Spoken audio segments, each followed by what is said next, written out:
திருவட்டாறு சுற்றுவட்டார பகுதிகளில் பெய்து வரும் தொடர் மழையால் மோதிரமலை தரைப்பாலத்தை காட்டாற்று வெள்ளம் மூழ்கடித்தது. இது தொடர்பான தகவல்களை செய்தியாளர் பீட்டர் ஜெரால்டிடம் கேட்கலாம். பீட்டர் ஜெரால்ட், கூடுதல் விவரங்கள் என பதிவு செய்யுங்க. கன்னியாகுமரி மாவட்டத்தில் கடந்த சில நாட்களாகவே தொடர் மழை பெய்து வருகிறது. அதோடு மட்டுமில்லாமல் மலைப்பகுதிகளில் கனமழை அவ்வப்போது விட்டுவிட்டு பெய்து வருகிறது. இந்த நிலையில் பேச்சிப்பாறை அணை பகுதியின் பின்புறமுள்ள சுமார் 10க்கும் மேற்பட்ட மலை கிராமங்களான மோதிரமலை, மாங்காமலை, விளாமலை, களப்பாறை உட்பட 10க்கும் மேற்பட்ட மலை கிராம மக்கள் பேச்சிப்பாறையில் இருந்து வாகனங்கள் மூலம் செல்ல வேண்டும் என்றால் மோதிரமலை தரைப்பாலத்தை தாண்டியே செல்ல வேண்டும். தற்பொழுது நேற்று பெய்த கனமழை காரணமாக திடீரென மோதிரமலை தரைப்பாலத்தை மூழ்கடித்துக் கொண்டு காட்டாற்று வெள்ளம் பெருவெள்ளமாக பெருக்கெடுத்து ஓடியது. இதனால் இந்த பகுதியினுடைய பாலம் வழியாக போக்குவரத்து முற்றிலுமாக தடைபட்டது.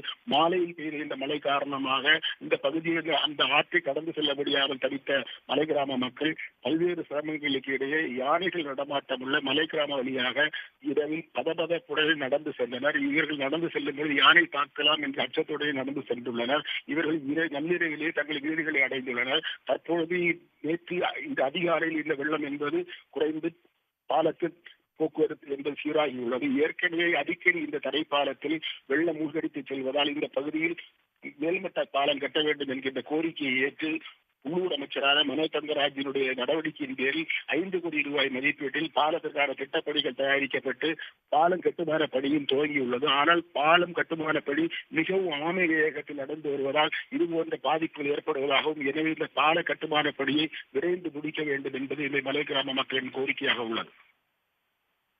தகவல்களுக்கு நன்றி பீட்டர். உடனுக்குடன் செய்திகளை தெரிந்து கொள்ள சன் நியூஸ் பெல் ஐகானை கிளிக் பண்ணுங்க.